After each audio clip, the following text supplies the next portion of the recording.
Boa tarde a todos. Boa tarde. Sejam todos bem-vindos. Bem-vindo quem está vindo pela primeira vez hoje. Tomara que a todos nós, os espíritos benfeitores, encham o nosso espírito de ânimo, de coragem e que a gente saia daqui alegre e feliz. A gente pede então que cada um mentalize, imaginando o abraço dos benfeitores nesse momento. Entreguemos aos ajudantes espirituais as nossas aflições, nossas dúvidas, nossas questões, para que com a ajuda do alto possamos encarar nossas dificuldades e fazer uma caminhada produtiva. Que a luz do qual somos portadores brilhe dentro de nós. Que assim seja. Hoje nós vamos falar de uma lei moral chamada Lei de Amor, Justiça e Caridade. A gente vai abordar um pouco sobre justiça e dores. Dores, as consequências do não atendimento às leis morais. E eu vou propor um desafio, que no final dessa nossa reflexão a gente se pergunte: somos justos? Sabemos amar? A gente vai preparando essa pergunta para depois a gente se responder para si próprio. O Livro dos Espíritos, na questão 873 até a 879, vai tratar da lei de justiça, de amor e caridade. No decorrer eu vou explicando o que é. O Livro dos Espíritos é a primeira obra da codificação espírita. A codificação espírita se compõe de 5 obras. E este livro, por ser o primeiro, eu recomendo muito que todos tenhamos esse livro em casa, porque ele é um livro de perguntas e respostas para todas as nossas dúvidas, os nossos questionamentos e nossos aprendizados. Ele é dividido em 4 partes. A primeira parte é das causas primárias. A primeira parte do Livro dos Espíritos fala de Deus, do universo, da matéria, como se criou o universo, todas as explicações acerca dos elementos gerais. A segunda parte, ela vai tratar do mundo espírita ou mundo dos espíritos. Então, a segunda parte que está aqui dividido o livro, cada parte origina uma das obras, das 5 obras aqui. A primeira, então, que eu falei, originou a Gênese, que é a última obra da codificação.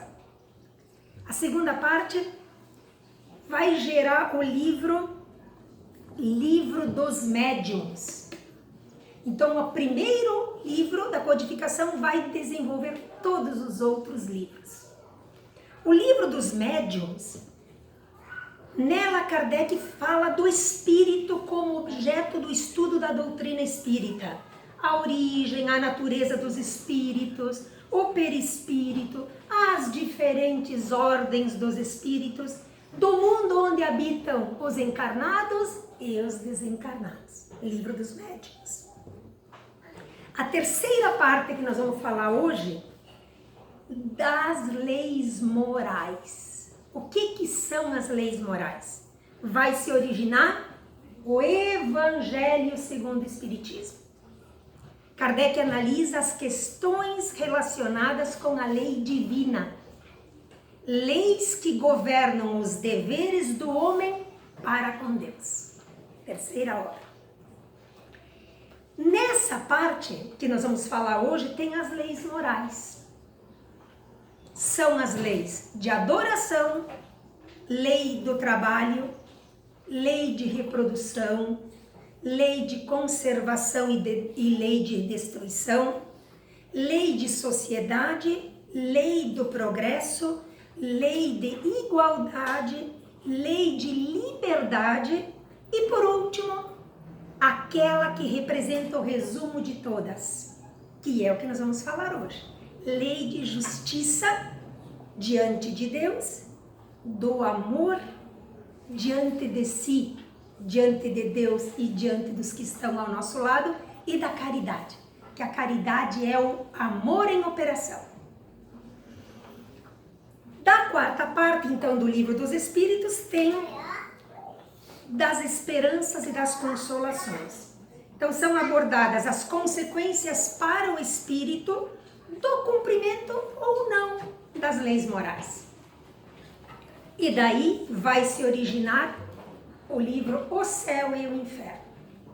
Então, neste livro, no Livro dos Espíritos, que todo espírita deve ler e estudar e aprender e reler muitas vezes, estão respondidas todas as perguntas acerca do que estamos fazendo aqui. Então, aprenderemos muito se estudarmos as obras da doutrina espírita. E hoje o tema que me coube falar foi desta última grande lei, que é então abordada nas questões 783 até 789, e num total de 1019 perguntas. Então tem perguntas e respostas para todos os questionamentos. Basta que a gente se dedique a estudar. Para que a gente compreenda essa lei, eu vou tentar simbolizar a compreensão. Esta lei de amor, de justiça, amor e caridade se compõe de 3 partes. E para explicá-la, eu vou me servir de uma passagem de Jesus onde ele diz, lá em Mateus 6, ele diz assim, ó, quando ele está no Sermão do Monte, onde ele fala sobre a esmola, ele diz assim, quando deres esmola, que a tua mão esquerda não saiba o que faz a tua mão direita. E nós vamos usar essa simbologia hoje da mão esquerda e da mão direita para entender a passagem de Jesus e entender as leis morais. Vamos prestar atenção que tem muito ensinamento. Eu aprendi por demais, eu nunca imaginei que tinha tanta coisa para aprender quando eu fui preparar esse assunto. E no final, aquelas primeiras perguntas que eu fiz para vocês me deixaram muito em conflito próprio. Vamos continuar. Para o mundo hebreu da época de Jesus, eles tinham um entendimento que a mão esquerda simbolizava a justiça e que ela é a que calcula, a que planeja, a que anota, a que analisa as atividades do espírito. Mão esquerda. E a mão direita, para o mundo hebreu, na época de Jesus, é a mão da caridade. Aquela que doa com amor. Aquela que executa o ato de doar-se. Doar-se. Mas essas 2 mãos são regidas pelo espírito central, que é o amor. Consideremos mão esquerda, mão direita e o amor, consideremos o coração. Por isso que Jesus disse, quando deres esmola, que a tua mão esquerda não saiba o que faz a tua mão direita. Vamos entender por quê. Porque quem doa usando a mão direita não tem que fazer conta, não tem que contabilizar. Não tem que esperar nada em troca. Desse modo, ao se fazer a caridade verdadeira, se você estiver olhando com os olhos dessa mão, você não está fazendo caridade. Você está dando coisas. E como nós estamos falando de leis morais para compreender, eu vou, daqui a pouco, eu torno de novo para a questão das mãos e eu vou falar das leis morais. O que são leis morais? Essas que eu citei no começo. São um conjunto de leis divinas que regem a dimensão moral do ser. Leis divinas, não são leis dos homens. Leis divinas que regem a moral do ser. Nós somos enquanto espíritos regidos por dois tipos de leis. As leis divinas, do alto, e as leis humanas. Não é verdade? Nós não temos leis humanas também? Temos Código Civil, Código Penal, temos todas as leis humanas, mas temos as leis divinas que nos regem o ser. O que são leis divinas? Leis divinas está na questão 614 do Livro dos Espíritos. É a lei de Deus. É a centelha de Deus que cada um de nós tem dentro de si. Então, temos em nós as leis divinas. Indica o que fazer e o que não fazer. A lei de Deus, as leis divinas, é a única e verdadeira que conduz para a felicidade. Leis divinas não mudam nunca. Passarão-se bilhões e bilhões de anos e elas são imutáveis. Elas estão aonde se estão dentro de nós? Na nossa consciência foram escritas. E quanto conforme nos capacitamos a entrar dentro do nosso eu, nós as encontraremos fortes e vivas. Basta que as procuremos. A lei dos homens agora. A lei dos homens é o conjunto de normas que regem o homem na sociedade. As leis dos homens refletem o grau de maturidade espiritual. Portanto, são imperfeitas. Nós falamos que as leis divinas são perfeitas e imutáveis. As dos homens, por sua vez, imperfeitas. E devem ir mudando conforme o homem amadurece espiritualmente. Por isso que as leis mudam. Porque a gente evolui. Há uma determinação clara que a felicidade do homem somente se constrói quando a lei dos homens se aproximar das leis de Deus. E como é que nós vamos fazer isso, aproximar a lei dos homens próxima das leis de Deus? Como é que nós saberemos se as leis humanas estão indo de encontro a Deus? Como que eu descubro isso? Então, por possuirmos a centelha divina que eu falei antes dentro de nós, nós temos uma coisa chamada sentimento de justiça dentro de nós. Nós sabemos se está certo ou se está errado. Podemos não querer enxergar porque podemos ter interesses em não enxergar. Muitas vezes, se enxergamos, nos machucamos nos deparando com a verdade.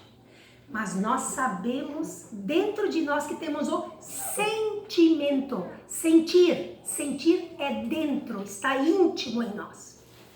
E por conta desse questionamento, Kardec, na questão 873, faz a pergunta para os espíritos benfeitores. O sentimento, o sentir, a justiça, é natural? Natural quer dizer, nasce comigo? Está dentro de mim? Me pertence? Ou resulta de eu aprender? Então, olha só a pergunta do Kardec.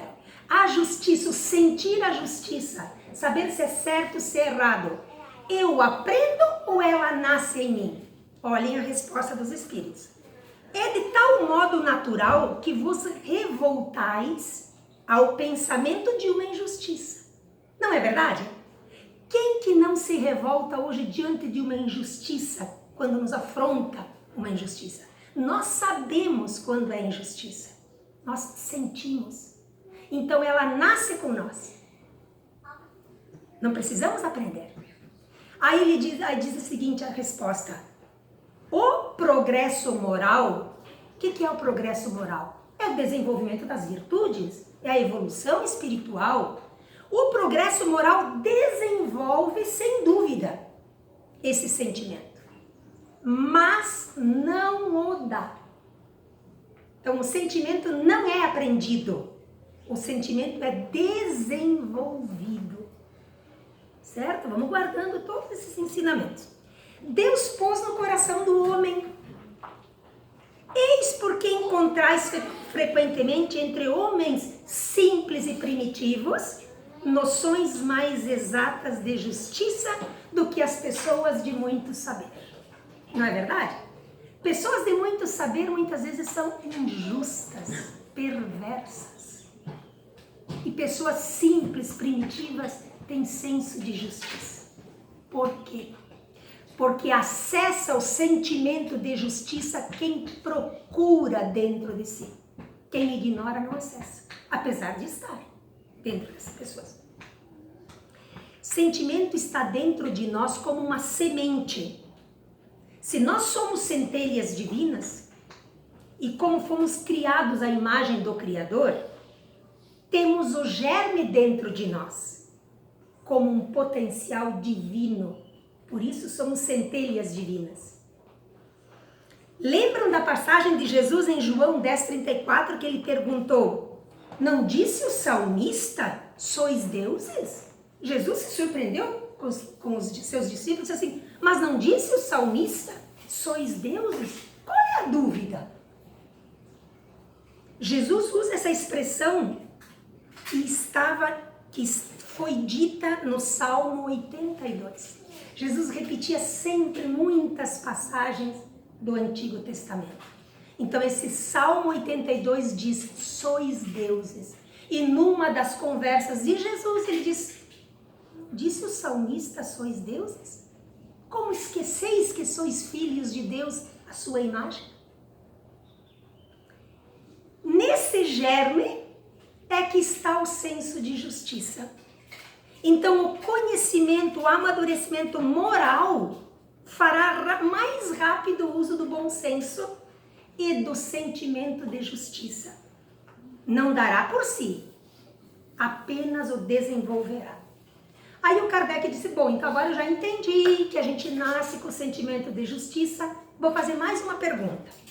Se a justiça nasce conosco e é natural, como se explica que tem homens que entendem de uma maneira tão diferente dos outros, que considere justo o que um acha injusto? Como assim?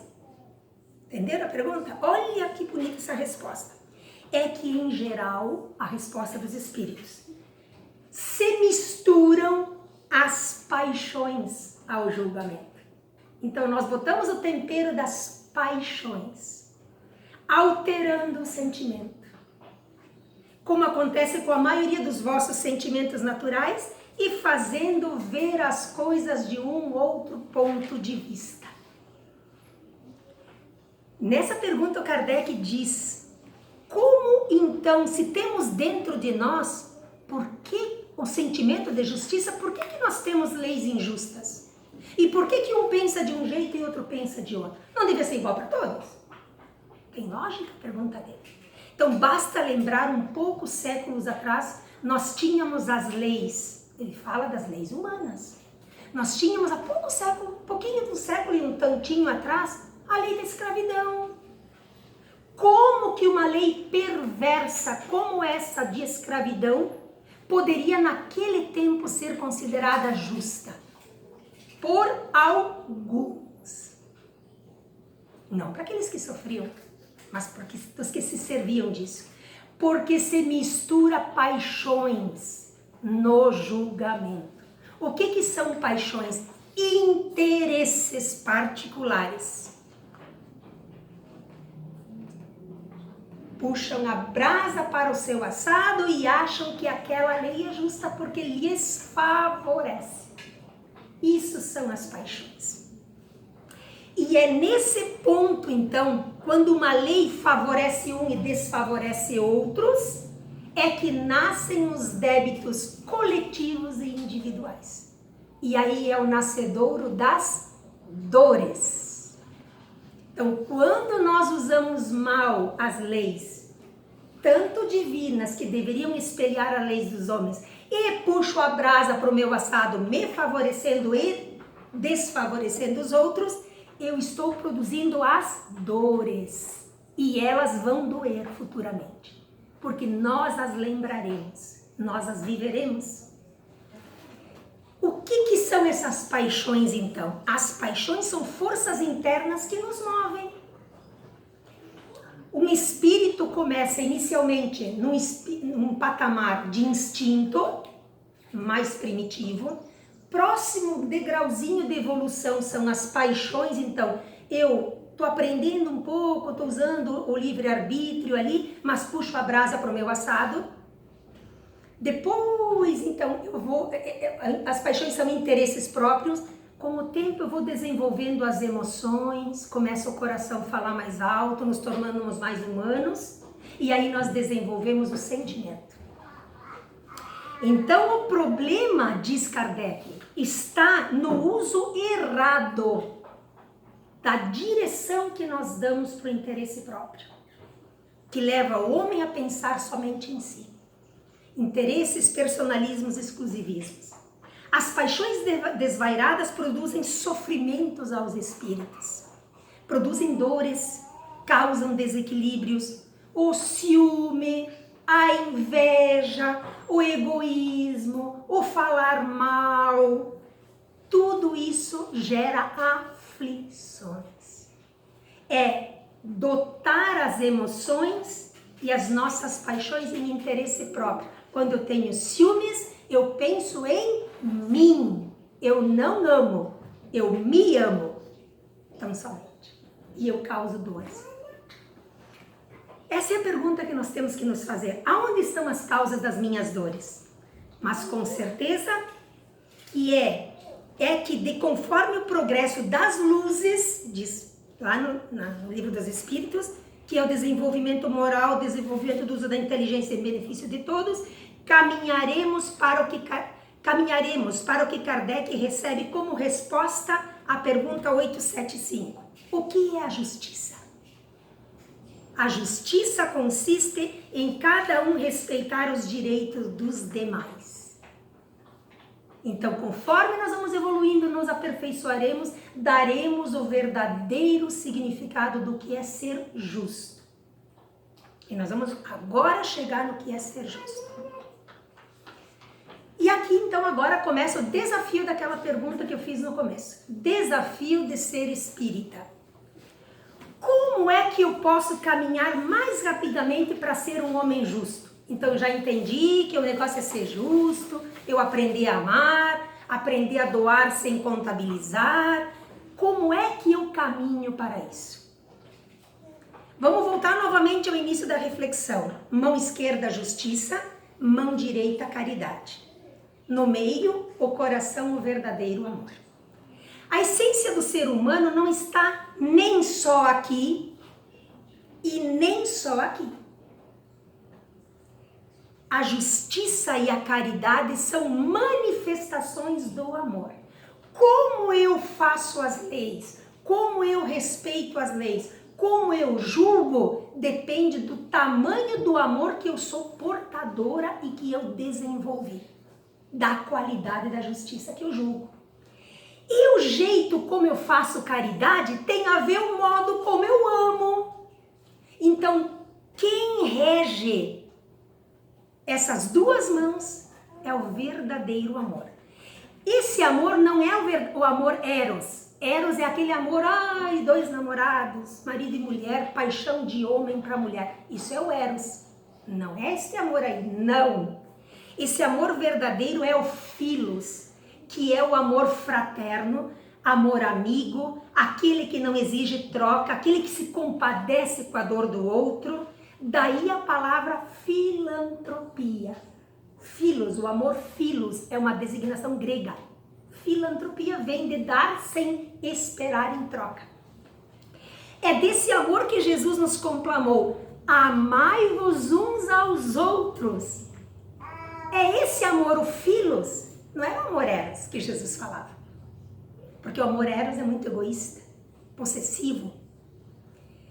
E o amor ágape, mais um degrau acima, é o amar a Deus sobre todas as coisas. Por isso os dois grandes mandamentos de Jesus.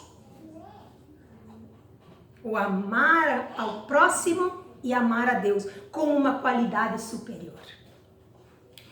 Toda a expressão desse amor philos, que ama, é um processo de comunhão com Deus. Nós não nos aproximamos de Deus, nós nos aproximamos de Deus quando amamos. A justiça se aprimora no amor e se expressa na caridade. E para finalizar, agora que eu vou chamar a reflexão de se nós verdadeiramente amamos, eu vou ler da carta de Paulo, da primeira carta de Paulo aos Coríntios, no capítulo 13, uma tradução feita por Haroldo Dutra Dias, uma tradução belíssima que nos traz as reflexões. Eu vou pedir para que nós pensemos em cada frase dessa carta de Paulo. Acima de tudo é o amor. Com essa reflexão nós vamos responder as duas perguntas iniciais. Ainda que eu fale a língua dos homens e dos anjos, se eu não tiver amor, tornei-me bronze. Soa como um símbolo que retine, metal que bate. Quem não ama só faz barulho. Quem não ama faz um espetáculo, mas não ama. É um metal que bate. Ainda que eu tenha a profecia e conheça todos os mistérios, toda a ciência, toda a fé, a ponto de remover montes, se eu não tiver amor, nada sou. Posso mover o mundo, se eu não tiver amor, nada sou.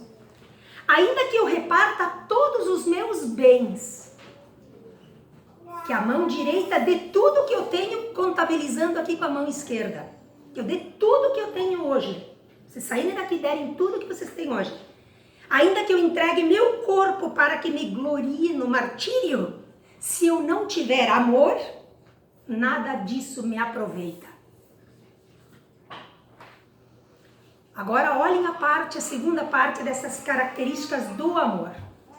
Nessa carta de Paulo, certamente Jesus moveu as mãos de Paulo para escrever. Olhem só, agora eu amo ou não amo? Vamos lá. O amor é paciente. Eu sou paciente? O amor é bondoso. Eu sou bondoso? O amor não é ciumento. Ciúmes é eros. Não se vangloria, não se incha. Não busca o seu próprio interesse. A justiça interesseira busca seus próprios interesses. Esse amor verdadeiro, o ágape, o filos, não se torna irado, ele não se irrita, não leva em conta o mal, tem compaixão da imperfeição do outro. Eu faço isso? Não se alegra com a injustiça. Bem feito, merecia. Quem diz isso não ama. Mas se regozija com a verdade. Tudo tolera, sofre em silêncio. Tudo crê, tudo espera. Tudo suporta. E agora? Aonde é que eu me posiciono? Agora a gente responde. É um desafio de ser espírita, né? Ser cristão. Porque são palavras de Jesus. O amor jamais cai prostrado, não se desanima. Então, se você veio aqui hoje porque tem aflições e tem desânimos, se anime. O amor te levará, te erguerá, te fará ter alegria e te dará forças. Mas se há profecias dos homens, os falsos profetas, elas desaparecerão. Se há línguas, elas cessarão. Porque o idioma do mundo dos filhos de Deus é o bem. Não é língua, não é inglês, não é francês, não é nada disso. Se há conhecimento, cessará. Porque em fragmento, em pedacinhos, conhecemos.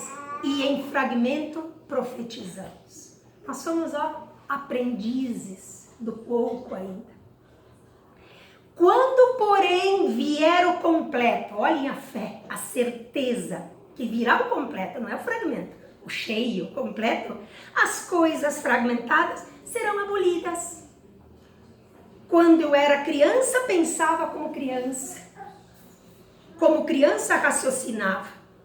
Quando me tornei homem, aboli as coisas de criança.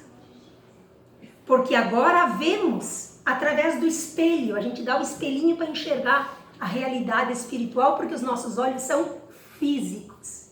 Porque nós não aprendemos a olhar com os olhos do espírito. Agora vemos através do espelho em enigma. Tá tudo difícil para entender, né? A gente até tenta entender, mas não tá fácil. Mas veremos face a face. Esse é o nosso destino. Veremos Deus face a face. Agora eu conheço em fragmento, mas então conhecerei completamente. Olha a fé e a certeza. Como também, e essa parte é linda, sou completamente conhecida. Então Deus nos conhece, nos vê fragmento, mas nos enxerga grandes. Porque é destino inadiável que nos tornemos perfeitos, próximos do grande Criador. Nunca o Criador, mas próximos. Essa é a certeza. Agora, pois, permanecem a fé, o amor e a esperança. A maior delas, porém, o amor. E tá, então, respondido, amamos? Somos justos? Colocamos amor na nossa justiça?